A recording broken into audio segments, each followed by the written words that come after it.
Good morning all of you. मैं doctor अमृत आज आपके सामने लेके आया हूँ विश्व जनसंख्या टॉपिक में से एक जनसंख्या संक्रमण सिद्धांत, डेमोग्राफिक ट्रांजिशन थ्योरी। इस थ्योरी को हम आज पढ़ेंगे।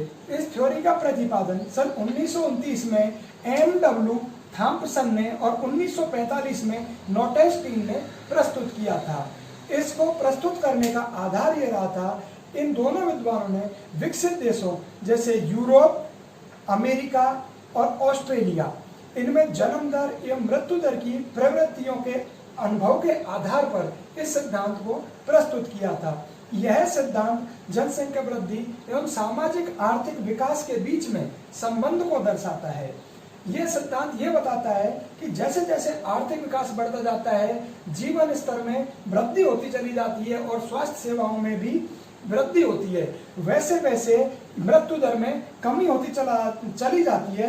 यह सिद्धांत ये बताता है कि कैसे ग्रामीण, खेतीहर, अशिक्षित और जो जनसंख्या होती है वह पिछड़े स्वरूप में होती है, जिसमें उच्च जन्म दर और उच्च मृत्यु दर पाई जाती है, वह समय के साथ में एक नगरीय, औद्योगिक, शिक्षित जनसंख्या एक विकसित स्वरूप ले लेती है और निम्न जन्म दर और निम्न मृत्यु दर उसमें पाई जाती है।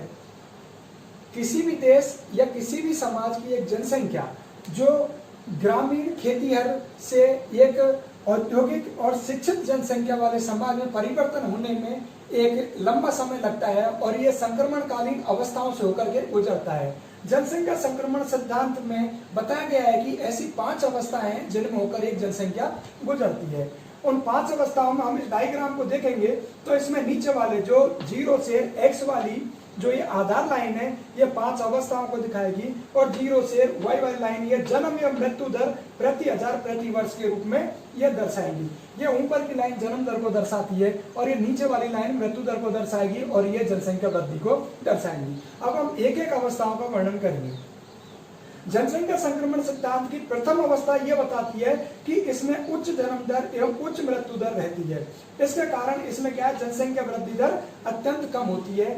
यह अवस्था अविकसित समाज, अशिक्षित ग्रामीण और स्वास्थ्य सेवाओं की कमजोर स्थिति को दर्शाती है, जिसमें जीवन निर्वाह कृषि पर अधिकांश देश निर्भर है। भारत 1901 से 1921 के बीच में इस अवस्था के दौर से गुजर रहा था और यूरोप भी औद्योगिक क्रांति से पहले इस अवस्था में गुजरा था। अब वर्तमान में अफ्रीकी देश जैसे कि सूडान, कांगो, नाइजीरिया, घाना, तो ये अफ्रीकी देश हैं जो वर्तमान में इस अवस्था में ये हैं। अब हम दूसरी अवस्था की इसकी बात करें तो इसमें उच्च जन्म दर पाई जाती है, साथ ही उच्च मृत्यु दर पाई जाती है, लेकिन मृत्यु दर तेजी के साथ में ये घट रही है, जिससे क्या है कि इन दोनों के बीच में ये काफी ज्यादा गैप हो रहा है और यहाँ पर जनसंख्या विस्फोट की स्थिति पाई जाती है।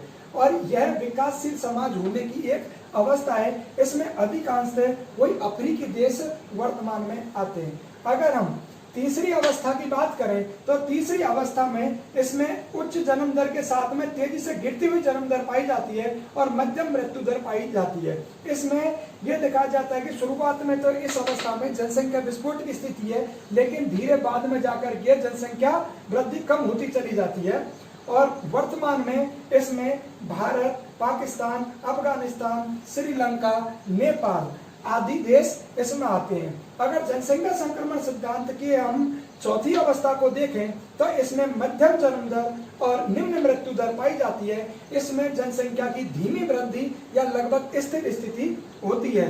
यह विकसित समाज की अवस्था है। इस अवस्था में वर्तमान में अमेरिका, ऑस्ट्रेलिया, न्यूजीलैंड और धीरे धीरे वर्तमान में चीन भी इस दिशा की ओर बढ़ता चला जा रहा है। अगर हम जनसंख्या संक्रमण सिद्धांत की 5वीं और अंतिम अवस्था को देखें तो इसमें अत्यंत ही निम्न जन्म दर और अत्यंत ही निम्न मृत्यु दर पाई जाती है। एक समय पर तो जन्म दर और मृत्यु दर दोनों समान हो जाती हैं और धीरे धीरे जन्म दर कम पड़ती चली जाती है, तो इससे क्या है, जनसंख्या घट जाने का भी इसमें भय रहता है। इससे क्या होता है कि इससे कार्यशील जनसंख्या कम हो जाती है और वृद्धों की संख्या इसमें बढ़ जाती है। श्रम पूर्ति की समस्या इसमें हो जाती है। राष्ट्रों की मानव शक्ति कमजोर पड़ जाती है और शिक्षित एवं नगरीय जनसंख्या इसमें अधिक होती है। वर्तमान में कौन कौन से देश इसमें आते हैं, अगर इनको हम देखें तो ब्रिटेन, जर्मनी, जापान, रूस और फ्रांस वर्तमान में इस वाली अवस्था में हैं। इस प्रकार से हमारा यह चैप्टर समाप्त होता है और कल हम अगला अध्याय शुरू करेंगे। Thank you.